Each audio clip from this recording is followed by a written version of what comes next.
Ini kita sedang berada di Media Center Poros Buruh Pusat. Hari ini kita akan membahas isu yang lagi santer nih. Memang situasi politik di tanah air ya, makin hari makin memanas. Ini memang banyak kejadian-kejadian nih yang bertubi-tubi muncul ya. Mulai daripada isu pemaskulan, kemudian hari ini ramai banget nih. Tadinya dengar-dengar cuma Sri Mulyani yang mau katanya isunya mau mundur dari kabinet Jokowi. Tiba-tiba mencuat dia ada 15. Kemudian kemarin ulang tahun PDIP juga kemarin Pak Jokowi nggak diundang, ya kan? Katanya kata Pak Jokowi dia nggak diundang ulang tahun PDIP, tapi klarifikasi dari Pak Hasto Sekjen katanya memang sengaja tidak diundang gitu loh. Gitu kan?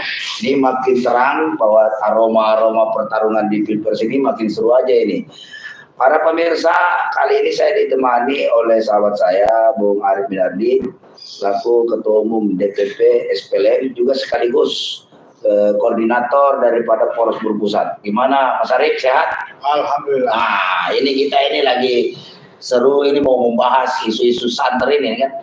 Hari ini rame nih di media sosial bahwa ada 15 orang Menteri Kabinet Jokowi itu akan mundur katanya. Akan mundur. Mereka ini terdiri daripada menteri-menteri yang berasal dari teknokrat. Jadi bukan semata-matanya politikus saja, ya kan?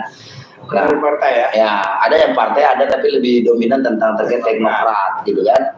Nah, memang mungkin sudah melihat secara objektif kan kondisi posisi hari ini Pak Jokowi sudah semakin melemah. Makanya hasil survei nggak tahu siapa yang survei, katanya tingkat kepuasan publik terhadap kinerja Jokowi itu 70% sampai 80%. Ini kan bertolak belakang dengan kejadian-kejadian yang sedang ramai di media sosial ini kan. Nah, yang pertama itu tadi yang saya jelaskan terkait masalah pemaskulan muncul gitu kan. Orang banyak bertanya kenapa pemaskulan ini kok muncul di 1 bulan menjelang pemilihan, ya kan?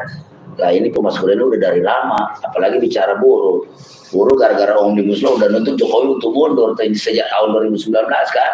Kita berkali-kali kan turun aksi gitu kan. Jadi pemaskulan ini hanya reinkarnasi saja. Kemudian isu terkait masalah apalagi ini ketidakhadiran Pak Jokowi di ulang tahun PDIP juga disusul dengan kejadian Maruf Amin juga ini wakil presiden ini udah ada 3 statement nih. Wakil presiden berbeda statementnya dengan Pak Jokowi, ya kan? Mau mundur juga? Ya nggak tahu tuh kalau Wapres mau mundur juga tuh ngeri sedap juga itu kan. Nah, ini yang mau kita bahas. Nah, sejauh mana pengamatan Pak Arif nih melihat situasi politik hari ini? Di tengah ini banyak orang kok mundur-mundur. Padahal orang minta ya Jokowi aja yang mundur biar selesai urusan kan. Biar pemilu juga ini yang ditenggarai penuh dengan kecurangan ini bisa berjalan objektif, bisa berjalan jurdil, dan mungkin beban pikiran apalagi kan Jokowi pernah statement tidak ada visi misi menteri, yang ada visi misi presiden yang harus dijalankan. Namun yang terjadi adalah apalagi situasi politik ini karena memang ada politik dinasti.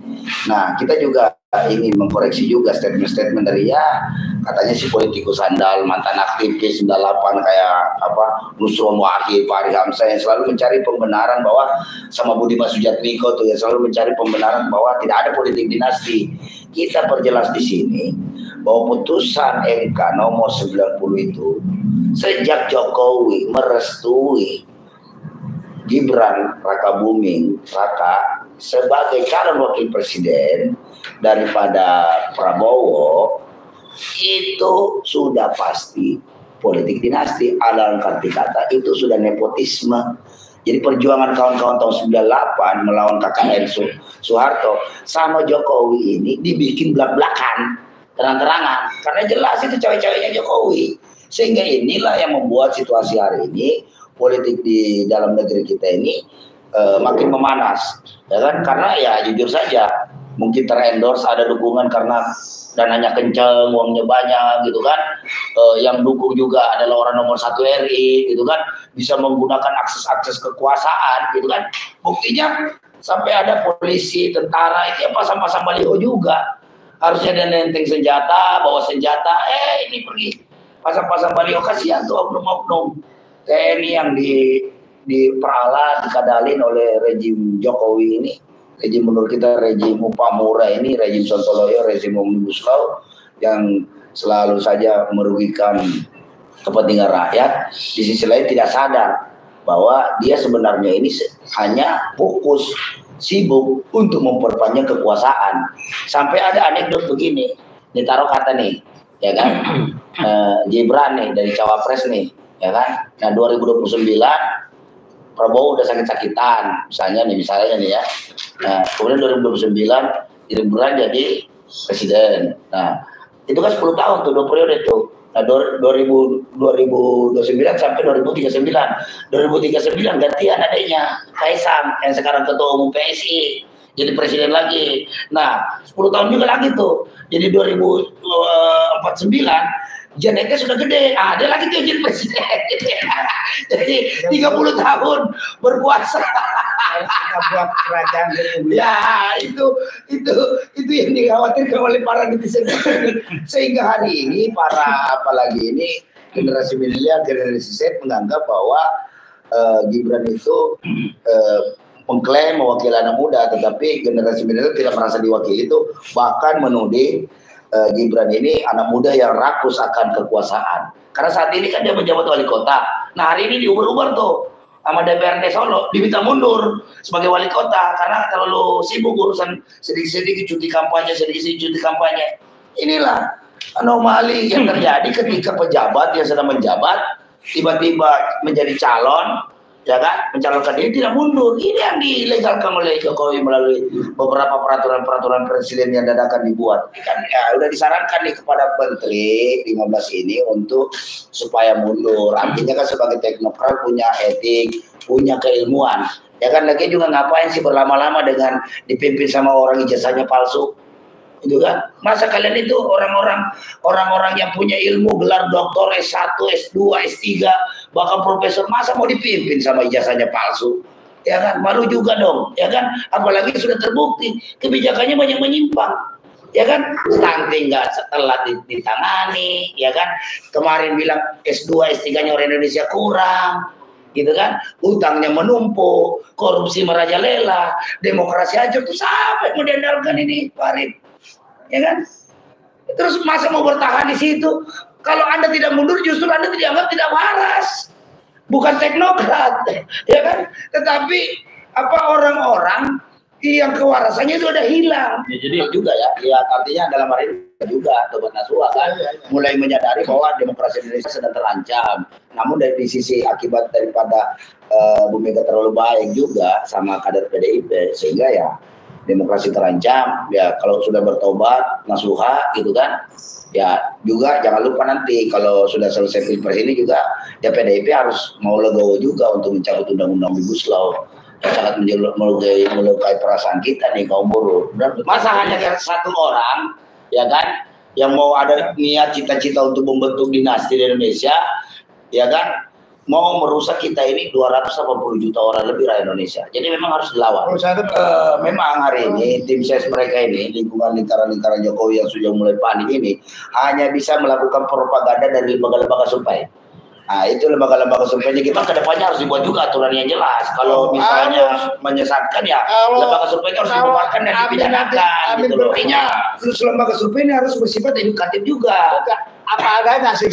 Iya, dan memang beredukasi gitu loh, jangan berdasarkan pesanan. Kalau sekarang kan diskusi panas kita terkait masalah isu akan mundurnya 15 menteri di tengah kegaduhan politik hari ini, di mana semakin hari situasi politik di tanah air ini makin memanas, karena dan memang juga sebaiknya juga 15 orang menteri sebaiknya mundur aja, karena akan menjadi sejarah ketika Anda harus menemani seorang presiden yang berijazah palsu, juga kemudian apalagi ini cawe-cawe pengendorse politik dinasti, ya sehingga hari ini tidak heran kasihan juga sih kalau pakem yang muncul di mata publik terutama di generasi milenial itu adalah pasangan paslon satu dari produk gagalnya reformasi berpasangan dengan anak haram konstitusi. Ini tentu saja kan pukulan daripada Gen Z hari ini yang terus menyuarakan itu, dan kita minta 15 menteri yang rencana mundur udah mundur saja.